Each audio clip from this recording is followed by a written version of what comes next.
Loïc Ballet, ici présent, nous a trouvé 3 endroits où pratiquer le naturisme. Ah ben voilà, je ne savais pas. Je savais pas où alors, dites-moi. Ben voilà, vous allez le savoir. Oui, alors, oui, parce que en fait, vous vous dites, mais pourquoi ce top 3 des plages naturistes? Pourquoi ce top 3, Eh Loïc? bien, il y a une raison, je suis dans l'actualité. Le mois de juillet semble un peu morose en termes de fréquentation pour les textiles, donc pour ceux qui sont habillés, c'est les chiffres qui commencent à parler. Mais France Fort Naturisme, alors fort avec le chiffre 4, voilà, est un groupement de camping naturistes en France et qui tire son épingle du jeu avec des chiffres en progrès, plus de 6% en juillet sur la France entière, et dans certains campings, plus de 17%, entre autres en Corse. Voilà, alors je ne sais pas si Sophia Aram vous avez répondu, vous ne faites pas de naturisme. Non, pas trop. Voilà. Parce que... Non, j'aime pas quand le sable rentre dans mes parties intimes. Je trouve ça très désagréable. J'aurais pu vous parler de la zone naturiste du Bois de Vincennes qui ouvre quand même jusqu'en octobre. Voilà, là, j'aurais pu vous parler des visites du Palais de Tokyo, comme le 5 mai dernier, où on était en tenue d'Ève. Tous tout nus. Voilà, où j'aurais pu vous emmener en week-end du côté de, du Maine-et-Loire, dans la chambre d'hôte des Solaises, où là on fait du tai chi, et nu comme un verre. Et vous ne l'avez pas fait, vous ne m'avez pas convié. Eh bien non.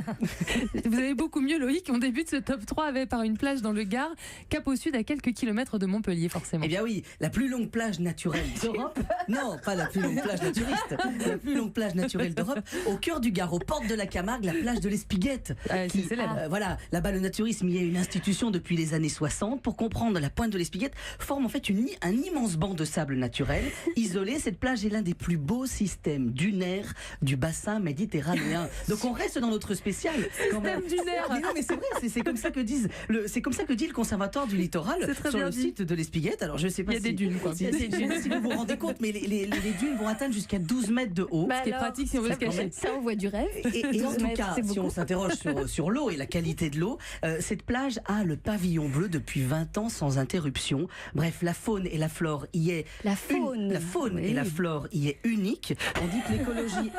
Ça vous fait beaucoup rire, mais c'est vrai en plus. Voilà. Et en tout cas, c'est un espace naturel sensible. Donc, c'est le Conservatoire du littoral qui gère cet espace-là. Alors, il faut un peu se munir de bonnes baskets parce qu'on marche un peu, parce que comme c'est un espace naturel, on ne peut pas rentrer avec ses voitures. Le parking est un peu loin. Puis après, on a cette plage sur plusieurs kilomètres. C'est assez magique. Si vous avez des textiles, vous pouvez aussi y aller. Les premières plages sont textiles et après, c'est sans textile. Voilà.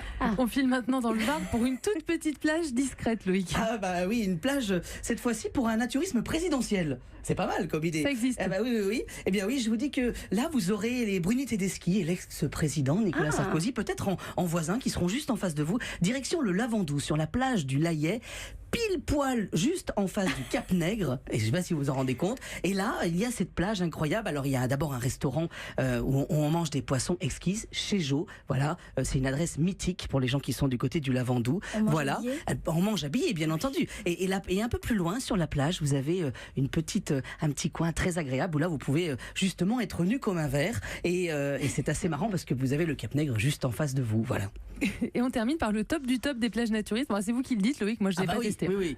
Je l'ai pas testé. Je l'ai vu en canoë parce qu'en fait, c'est dans les gorges de l'Ardèche. Ah oui, voyeur. Vous êtes passé incognito. C'est sympa, ça. Pas du tout. Oui. C'est ce qui nous partons en Ardèche, justement, sur la plage des Templiers, située au cœur de la réserve naturelle des gorges de l'Ardèche. Également tout près d'un camping naturiste qui se nomme Les Templiers. Voilà, unique camping naturiste du département de l'Ardèche. C'est important de le dire. Alors, cette plage, elle est pour moi une des plus belles parce que vous êtes au cœur d'un des plus beaux cirques naturels d'Europe. On est dans un des méandres de l'Ardèche, justement. Et effectivement, il y a beaucoup de passages sur cette rivière parce que tout le monde passe en canoë et descend. Alors là, on est plutôt en textile sur le canoë. Mais il y a sur 1000 mètres cette plage préservée qui est une plage naturiste, arrêté municipal du 15 juin 1976, parce qu'il y a un arrêté municipal si toutefois il y a un quart d'Américains un petit peu réactionnaires qui voudraient vous demander de vous rhabiller. Ben non, vous avez le droit à cet endroit-là. D'accord, on sort l'arrêté. Voilà, on sort l'arrêté, il y a le panneau justement. Voilà, en tout cas, c'est un lieu magique. On est dans les gorges de l'Ardèche et pour moi, c'est un des lieux les plus beaux. Voilà, pour faire un peu de naturisme. Comme ça, on n'a pas de marque. Merci Loïc. Vous avez réussi quand même à nous parler de nature en même temps que le naturisme. C'était ça qui était chouette. On en rigole beaucoup, mais en tout cas, c'est ce qu'on ressent en tout cas sur toutes ces personnes qui font du naturisme. C'est aussi un retour à la nature. Voilà. C'est vrai. Merci beaucoup Loïc.